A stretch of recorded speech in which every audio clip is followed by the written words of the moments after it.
Good morning everyone and welcome to the Money Control live stream. You're watching Markets with Santo and CJ. Well, after the success of Sirma SGS and Dream Folk Services, expectations are quite high for Tamilnad Mercantile Bank, which will be listing today or making its debut on the bourses today. But Santo, I think if you look at indications from the unofficial market, it seems like this listing would probably be a little muted from the past two listings that we have seen. Grey market premium or the unofficial market dealings are indicating a mere 5% listing gains for the stock or a premium for the stock when it lists today at 10 o'clock.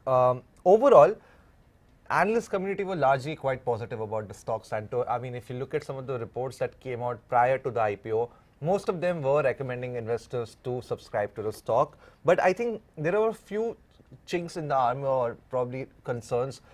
The major concern, of course, is on the margin front in the sense that on the asset quality front, actually, because the bank is looking to expand its branch network, and usually with such a rapid expansion, sometimes asset quality or credit controls take a knock, and that is one concern that market has. Of course, if it does not work out that way, if it does not play to the script, then of course there could be an upside risk to the valuation of the stock. But generally, at this point of time,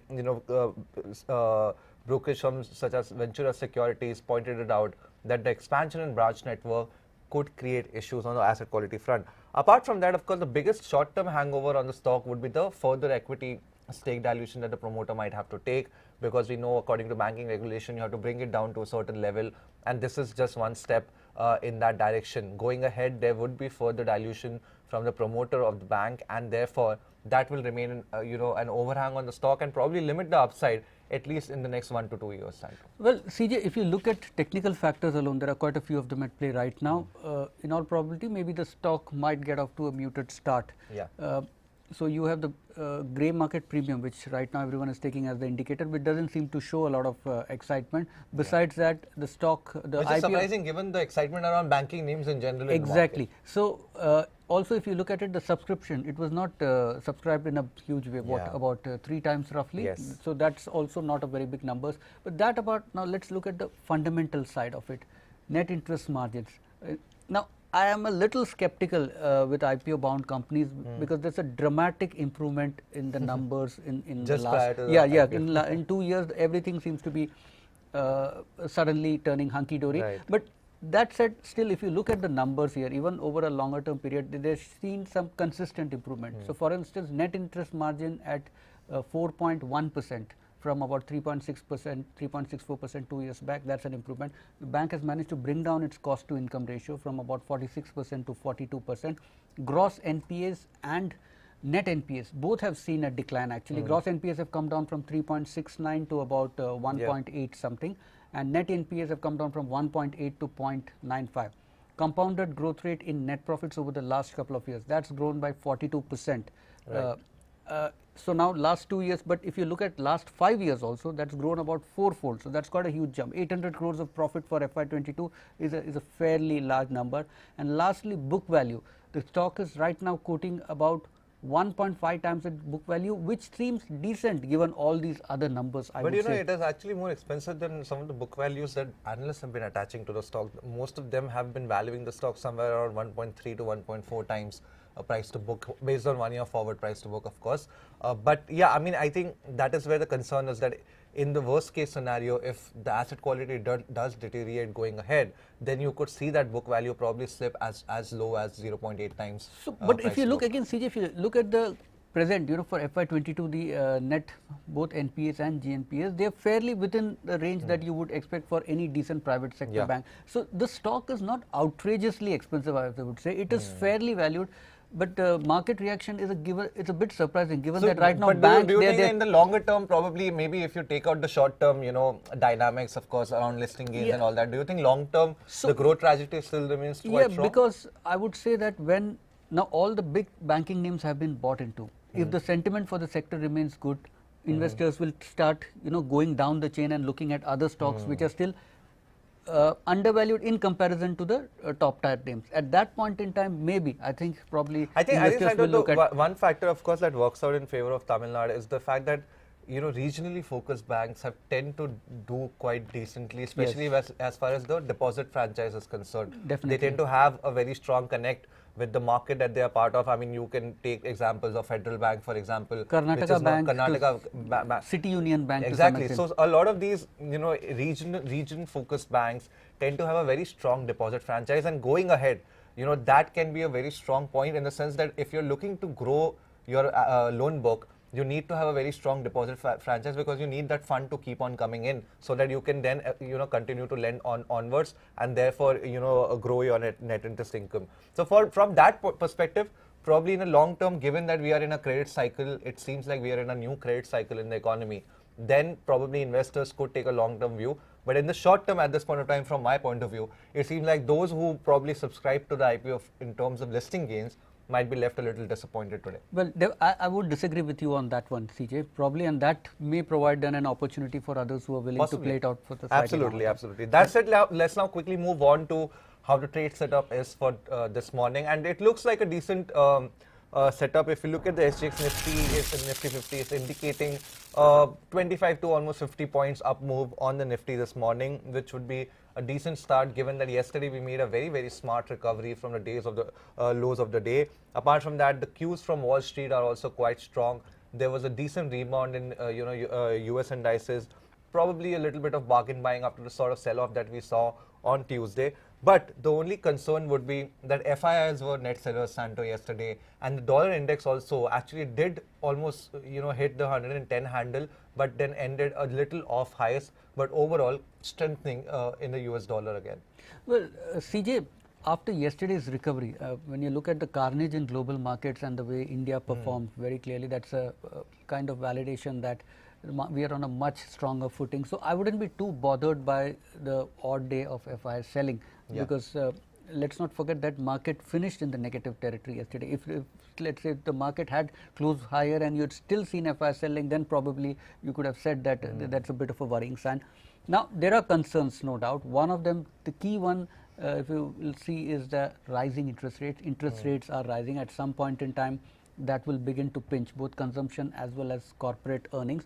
But a big downside, CJ, according to me, looks unlikely as long as the overall macro indicators are just about steady, because remember, we are still doing much better than the global most of the other global markets at this point in time. So as long as there is no visible deterioration in macro, let's say the rupee just doesn't go to something like 81 or 82, then maybe you could see the market holding on to gains. Now, big upsides again will depend on how global markets do, because if global markets consistently fare poorly, then it's very hard for us to keep rising even when other markets are doing well. I think, Santo, for me, the most heartening part yesterday was the fact that we closed above that 18,000 mark, although just by 3 points, but we did close above that 18,000 mark, and bulls were able to defend that level quite strongly, and I think that will provide a lot of support to those people who had the expectation that the market could reach towards the record highs maybe in another couple of weeks going ahead. So that is something that will keep the bulls interested in this market. And clearly, if we do take out 18,500 in the coming days or weeks, then probably 19,000 then becomes the next big target for the market. At this point, it seems like the 17,800 is where a lot of put writing is happening in this market. Therefore, that could be a very, very strong support in the coming days and weeks, because if we do see any sort of profit booking, I think 17,800 is likely to be defended going ahead in this market. That said, quickly, let's move on to some of the stocks that will be buzzing, or we expect would be buzzing in trade today. Santo, starting off with? Well, Bajaj Finserv, now my take on the stock is more based on technical factors at this point in time. The stock has seen a good rally. Of course, sentiment has improved after the company announced both a stock split as well as a bonus share issue, very liberal bonus share issue as well. So you've seen the stock rallying, and interestingly, CJ, if you notice, the futures are now trading at a discount. Now there's a reason for this, and also there's a reason for the rally that you're seeing in Bajaj Finserv shares. Now the big reason is that even though we are now in a demat age, for the bonus shares to be credited to your account, it still takes quite some bit of time. Now if you according to Zerodha, it could take up to 15 days or even more in some cases. So right now the stock is rising, but those who had bought probably in the hope of making a quick buck, they can't sell really, because your number of shares remains the same and the stock price has come down in value significantly.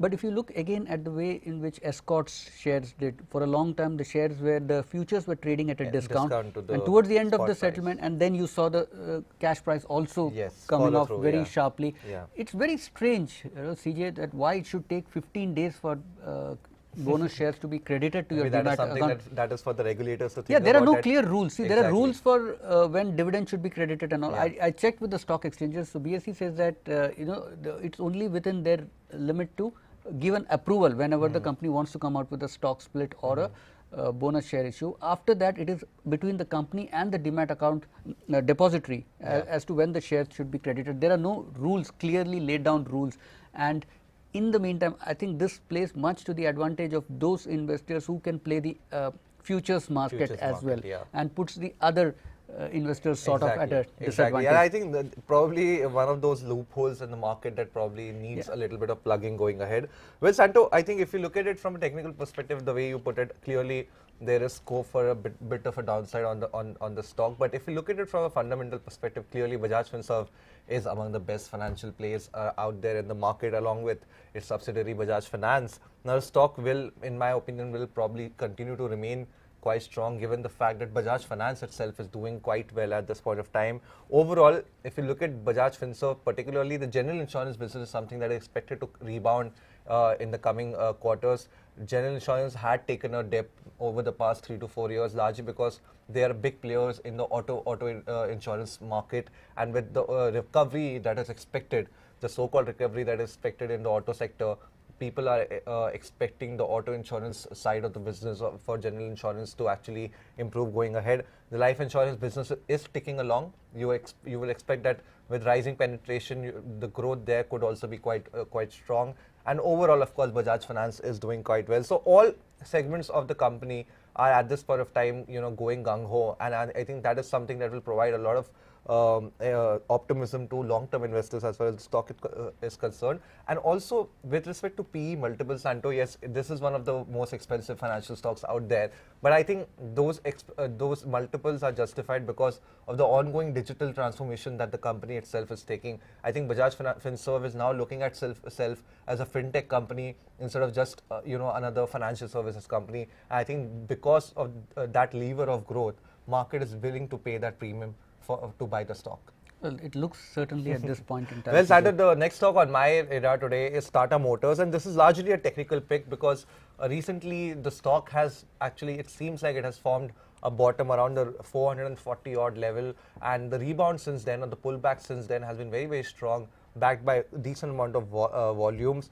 Brokerage from Prabhudas Leeladhar came out with a note on this, and they said that the stock is now looking towards making or forming a golden cross on the technical chart. A golden cross is basically when the 50-day DMA moves above the 200-day DMA, which is basically a very strong indicator, a bullish indicator, and a trend reversal indicator as well. Apart from that, if you look at the relative strength index, which is also a momentum indicator as far as stocks are concerned, which basically tell you whether a stock is overbought or oversold, there also Prabhudas Leeladhar said that it seems like there is a trend reversal on the daily RSI, and that itself is giving a buy signal. They are expecting almost double-digit upside in the stock in the coming few weeks. So this will be an interesting counter to keep an eye out on. Also because fundamentally, auto stocks clearly are at the top of the shopping list of a lot of investors, not only institutional but as well as retail investors as well. I don't know about the golden cross, CJ, but the investors sure have been bearing a cross for the last 1 year. My God. The stock has really not gone anywhere at this point in time. And there are two main pillars for Tata Motors. One is the domestic business and one is the international business, and it's seen that usually when one is firing well, the other is lagging. Now earlier it was the JLR side of the business which was doing pretty well, and the local business which was underperforming.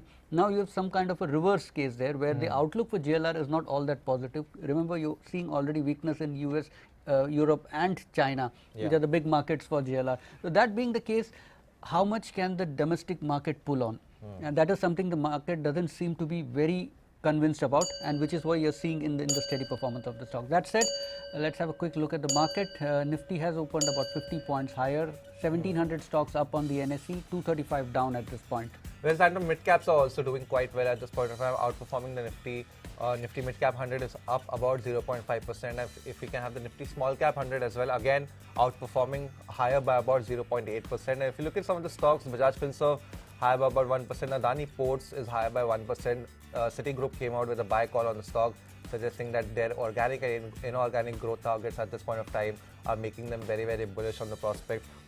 PVR is down, a massive block deal there, down about 2.5%, almost 8.7% of equity has changed hands on PVR, and that is why you can see a massive downtick on that stock, Santo.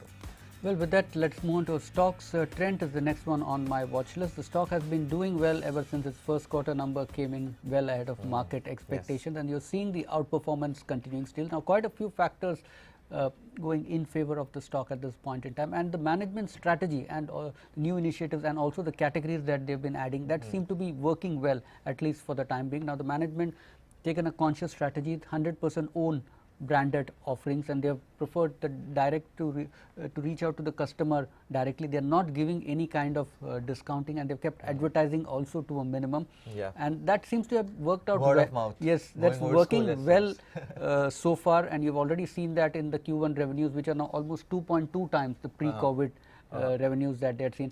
Besides that, you're also seeing some kind of stability in its grocery business, which is Star. That is also doing pretty well at this point in time. So Centrum and Sharekhan are among the brokerages which are positive on Trent at this point in time. Well, Santo, I think the recovery that Trent has seen, especially if you look at the stock after the Q1 earnings, has been quite impressive, because clearly the earnings performance was something that the market was not really factoring in. But I think going ahead, the fact that you mentioned that they have not really spent too much on promotional cost or marketing cost, I think that is something that will come back again, because in the past 2 quarters, retailers have had a tailwind of pent-up demand. With the offices reopening, schools reopening, colleges reopening, there was demand. People wanted to refresh their wardrobe, and therefore it was something that was there to be taken. It was a low-hanging fruit. But I think going ahead, it will become tougher and tougher, because you can only refresh your wardrobe so many times, right, in a year. So therefore, I think that with the pent-up demand probably now fizzling out in the coming quarters, I think I would expect that margin pressure could come in for Trent, largely because promotional costs and marketing costs will go up. Apart from that, of course, inflation remains a big issue for retailers, because so far they have not felt the pinch of inflation. Also because consumers had also not faced the pinch of inflation. But in the coming quarters, with inflation rates still at above 7%, I think that is something that could play spoilsport as far as the festive demand is concerned. Another key thing that I noticed, Santo, is that Zudio, which is a very fast-growing segment for them, and the management had also been talking it up during the call with analysts. The thing with Zudio is that although its share in revenue is increasing, because it is a low-margin product, therefore it is also impinging on the overall gross margin, overall net margin of the company, and that will be something to keep an eye out on. If Zudio's share continues to increase, that because it's a low-margin business, how the margin profile of the company will develop, that is something to look out for. And overall also, if you look at technical indicators, they're also indicating a bit of a weak momentum at this point of time. So I would probably stay away from Trent for the time being. But of course, the September quarter earnings could change the picture again. Well, last stock on my watch list today is ACC. Now, huge build-up in open interest, almost 23% increase yesterday. That's quite a... I think what is happening to ACC and Ambuja Cement, I think nobody can tell. Nobody can figure out at this point in time. Now, one of the triggers is the whole makeover story, that after the new management, you will see capacity expansion, efficiencies coming into the picture and all that. But that is a story that will play out over the longer term. Right now, you have cement prices which are showing a mixed trend across all across the country. And then remember, while fuel prices have come off a bit, because cement companies tend to buy in advance for at least one quarter, it means that this current quarter earnings also will continue to show the pinch of high fuel costs. And besides that, demand we are still yet to see. Now, generally during monsoons, demand is a little soft, but we'll have to see whether after in the next quarter they start picking up, and that actually translates into prices also going up, realizations improving. I think, Santo, ACC's move probably could also be in conjunction with some of the news flow that is coming around a sister entity, that is Ambuja Cements. Now, we all know that there are possibly plans from the Adani Group to later on merge both the entities, and Ambuja Cements apparently is looking into a fresh capital raise going in the coming days. This is despite the fact that they are sitting on massive amount of cash on their books. So clearly, market is expecting a very, very aggressive, attack on market share of other peers of Ambuja Cement and ACC, and I think that is probably one of the reasons what is driving the stock. Apart from that, of course, second quarter being weak or being muted, I think is probably already in the price. I think that was something that a lot of analysts had said after the first quarter earnings as well. But I think what market would be looking at is the recovery in the second half. Volumes are expected to recover in the second half because the construction sector will come back with a bang after the monsoon season ends. And apart from that, on the margin front also, if you look at sequentially, fuel costs are going down for a lot of cement companies, and that is something that should aid the overall momentum in the price going ahead, Santo. Well, with that, it's a wrap on this edition of Markets with Santo and CJ. I hope you enjoyed watching this show. Please do post your feedback in the comment section below. And as usual, guys, keep following us on the social media links that you can see at the bottom of your screen. And for rest of your financial news, stay tuned to moneycontrol.com and download the Money Control app. We'll catch you again live at 3 p.m. Till then, have a great trading day.